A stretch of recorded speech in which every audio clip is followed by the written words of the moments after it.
Hi Jason, this is the third video for June 10th. I'm going to talk about some rehearsal techniques.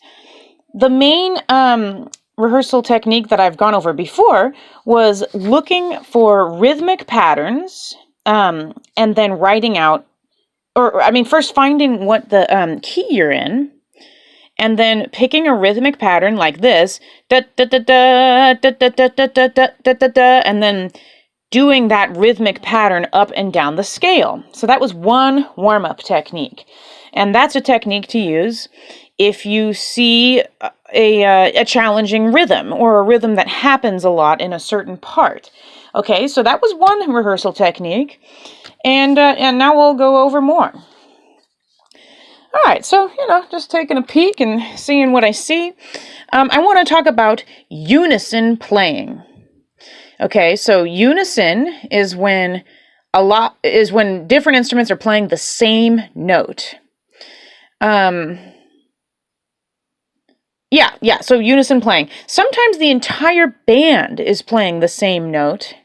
Oh my gosh, I forgot to prepare for dictation. Okay, I'll have to send that in a separate video.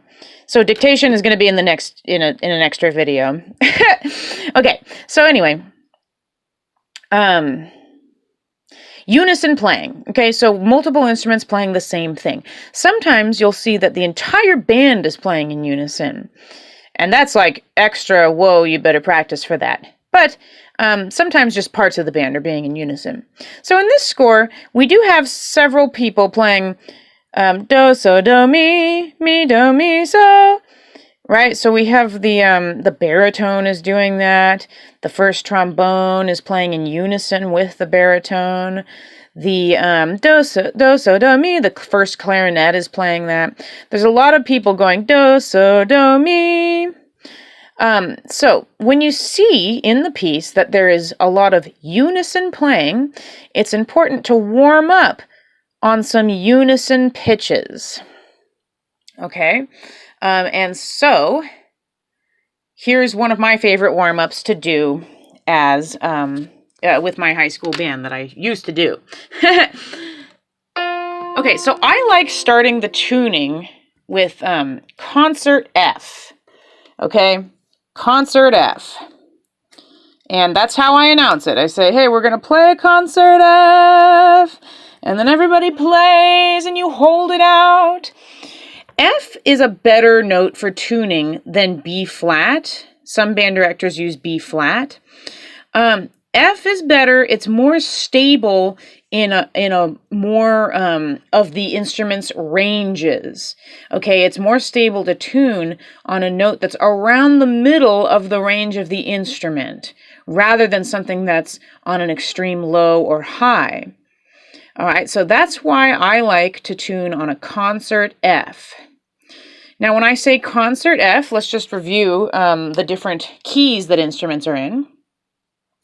If I say concert F, for the B flat instruments, what are they going to play? Do you remember? B flat instruments play a pitch that is written one step above the concert pitch. So if I say everybody play a concert F, the B flat instruments are going to play a G, right? Because that's one pitch above F.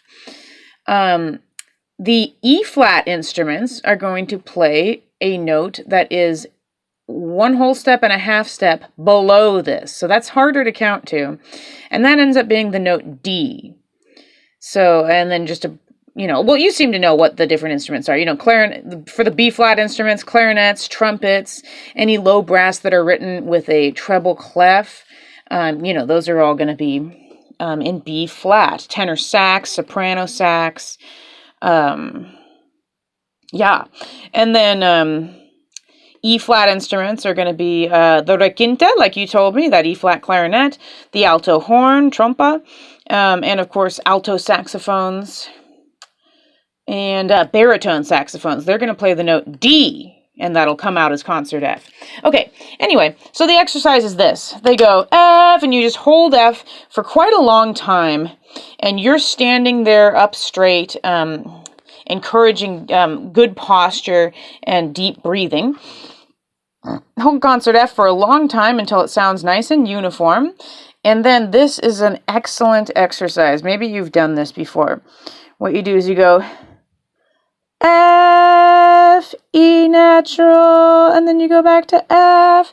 Sorry about the focus. And then you go down to E flat, and then go to F. Ugh, let's focus. There we go. F, and then D.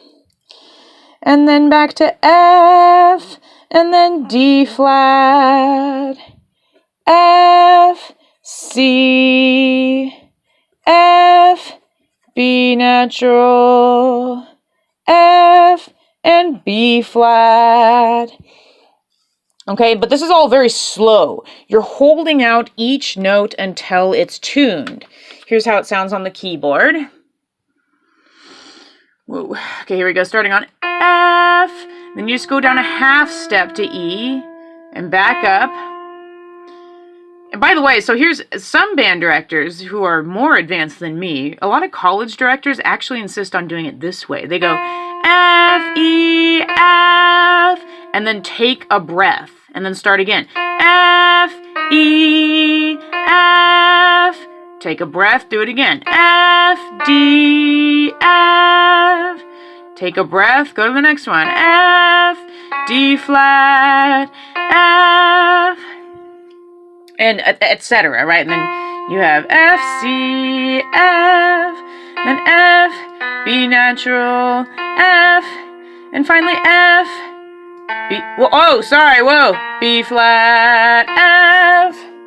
Okay, so a few reasons why this is a great exercise, right? You hit every note in the chromatic scale, right? You hit every note that happens in between concert B flat and concert F. And it's great for tuning, because really when you're tuning the band at the beginning, it's not just about tuning one single note. Tuning is always happening while you're playing. And you have to tune every single note while you play. So this is an awesome exercise because you hit every note. And you hold, and it's so, I've literally noticed the band sounds better when we do this first. Maybe at first when you're not used to doing this every day, it might feel like it takes a long time, especially since you're holding each note for a long time. And it might feel like it's taking a long time, but I swear it's worth it. And I've shown this exercise to other band directors who told me the same thing. They were like, oh my God, it's like stretching before a workout. Like, it always sounds better if we do that first. So I highly recommend teaching this to the band and getting them used to doing it. Now, there's some notes that are more likely to be out of tune than others. Okay, so often when you go F, E, that one's usually okay, right? F, take another breath, and then you go F, E flat. This one also is usually in tune. People are used to playing an E flat. But if you do have some players who don't really know the difference between E natural and E flat, or if they're playing trumpet or something, right, a F sharp and an F natural, that'll be a problem there. Anyway, D usually works out fine. This one, though, almost always, F, D flat. Like, usually you have to hold this one for a long time. Let me just go over my gestures in doing this exercise. Here you go. We get the wonderful camera angle. It's a hot, sweaty day. I'm just like, pfft. Okay. Anyway, so I'm standing up there. Keep in mind that there's a lot of subconscious messages that happen when you're a conductor working with the band. There's like everything about your posture and your attitude, it communicates all this kind of magical, it's magic, basically. I'm going to make sure that the recording is still going. Yes, it is. Okay. So it's this total magic where everything about what you're doing will somehow translate a little bit into their playing. It's really quite incredible. So that's why it's important for you, especially during this warm-up, that you're standing up like very straight. And, you can even emphasize this to them, right? So you're going, okay, concert F, let's all breathe together. Ooh, and I make like a like an O with my mouth to emphasize that people want to have their jaws nice and dropped, a cavernous space in their mouth. It makes the tone better, right? A lot of players, you probably know, a lot of young players, or I don't know, a lot of players tighten up their mouth, right? They're like, and there's a lot of tongue tightening. So you want to encourage a space between the teeth. Oh, so I like make a face, right? I'm looking at them, I'm like, going like that to remind them. Sometimes I go like this, I kind of emphasize, you can make your own gestures, but, or maybe I myself notice that I'm not standing up perfectly straight and I do this and I see the band do it, right? I see them see me and they straighten up. Okay, so that's one thing. Stand straight. Okay, so then you hold the first note and you're like, F, right, you're all good. Once that sounds good, move to E natural. Ooh, wait for it to get in tune. And just tell people, take a breath whenever you need to and keep going. Ooh. Cut off. Breathe together before starting it again. So you go, ooh. Right, now you're on the E flat one. Ooh.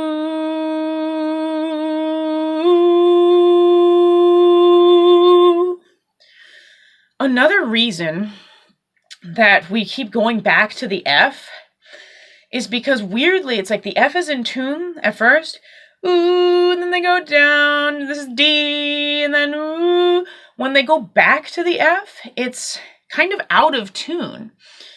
So that's why it's like start on F, change to another note, go back to F, hold it long enough to get it in tune. The key to this exercise is hold it long enough until it tunes. Okay, this is not an exercise that you're just kind of like moving through.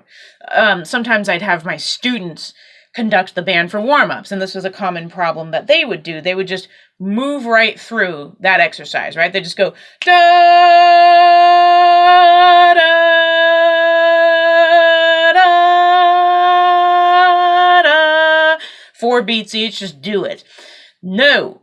The whole point is to hold the note until it is in tune. It helps teach people how to play in tune. And maybe your band is, kind of advanced. I don't know the level of your band, but it sounds like it's got a big range of ability levels. So this could help quite a bit with the band sounding really good. So like I said, the ones that tend to be out of tune, so do do do do do do, those tend to be okay. Do do, the one down to concert D flat, F, D flat. Some people don't know how to play that note. It's probably going to be wonky, right? It'll be like, bleh. And so when you come to a note that's wonky, you stop and tell them to do it again, right? So let's just pretend we've been going through the exercise and we've just gone to F, D flat, and it was just terrible, right? So you're like, ooh, stop, say, wow, that D flat was out of tune. Let's try to just hold the D flat. Ooh, maybe they get it, maybe they don't. If not, you might have to remind different members of the band of what note they're playing, or the fingering, if you know it. This is where it becomes really tough being a band director, is like learning all the instruments. But often for the trumpet players, they're missing the D flat, and I have to remind them that it's 2 and 3, right? So I just hold up a 2 and 3, trumpets, you got it. It's a lot harder to demonstrate without an instrument for the clarinets and saxophones, but, if you happen to know, so what's that for them? They're going, D, B flat, so that involves a little side key, right? So you could be like, oh, you're hitting that bottom side key, saxophones, Anyway, I don't know how much you know about all the instruments, but you can be like, okay, not everybody's hitting the D flat. Please talk to your neighbors real quick, like section leaders or sections, like just look at everybody, make sure you're doing the right fingering. Let's try it again. Start on the F, go down to D flat. Do, do, right? It's going to be better. Then you might have to be like, tune it, and you can like do this as a signal to tune. Okay, let's get back to this.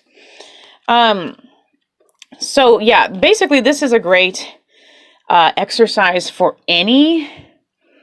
Actually, really, this exercise should be done every day, honestly. But it's especially good if you see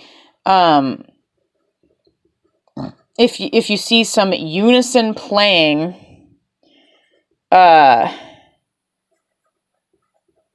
in the score. These are called the Remington trombone exercises. Maybe, you know, if we Google them, you can even find some sheet music of it. Okay. I wanted to, well, I'm basically out of time here. But that is a really good, I mean, this is worthy of a section of a lesson. I would suggest before doing this, run the band through a slow concert F scale. Let me hear what F sounds like again. So first they hold F for a really long time, right? And you're just telling them to hold it. They're warming up the instrument. It's getting more in tune. And then you go down the scale. Do, do. For this one, I do conduct in 4, but I sort of slow down if I feel like it needs more time to tune. Do. They're going down the scale. Fa, mi, re, do. And then back up. So you actually start at the top of the scale at a stable note, F. You go down to actually, for many people, a pretty low note on the instrument and back up. So do that first, then do the Remington trombone exercises for everyone. This is a little extreme. I mean, I don't know. It's hard for me to imagine a community band setting doing this, but it really helps. Singing helps horn players tune their notes. So sometimes when the high school band was really not sounding good, right, it was out of tune, I would make them sing each note before playing it. In both the in both the scale and the Remington. So in the Remington, I'd go like this. I'd have sing, right? We'd go do, do, do. I would sing it at them and they do it back. Do, do, do. And then I'd say, and now play.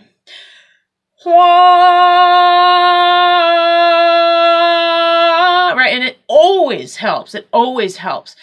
You don't have to do it with I love it. I'm a big dork for it. So I'm like, do it every day all the time. But you could just do it for those parts of the Remington exercise that are out of tune. For example, the F to D flat to F, right? You've just tried that one. You're like, ugh, that sounded bad. Okay, sing it. And then everybody goes, ah, and now play it. Ooh, and it's going to be better. Okay, so that's about it for the rehearsal techniques. For this week, it's Remington exercises for tuning the band, especially great if you see a lot of unison in the score. But honestly, it's good. It just should be done every day, really. I do it every time I warm up on my own exercise. I do it in my private lessons. I teach a couple trumpet and saxophone kids. Anyway, so yes, hope you find that helpful. Rehearsal techniques. And just a tiny bit of conducting those techniques. Okay, I will send you one more video with the dictation that I forgot to prepare for this one. And that'll be it for June 10th. All right, hope you're doing well. Happy summertime almost. It's about 11 days till technical summer. All right, bye.